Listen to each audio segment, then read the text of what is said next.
ukipinga Raila, kitusi baba, ukiongea baya, unachukuliwa, unawekwa kwa gari, unapelekwa kwenyu. Si umeona leo? Mpaka uko Mataro.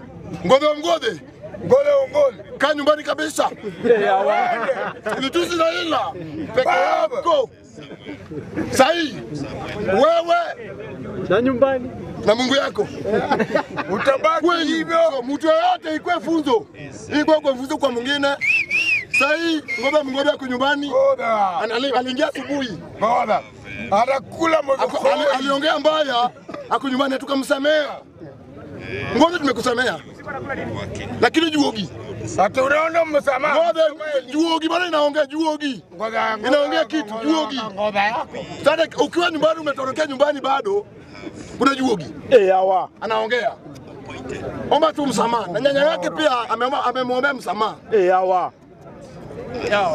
Pole, leo tunajua ngodo mmoja ana mama yake ana mama. Lakini iko vile kwa mtu yote. Kabla kitu itoke kwa mdomo yako. Usiongee kwa mpole hili. Angalia hiki nataka kuongea. Itanisaidia. Ama itafanya nilale.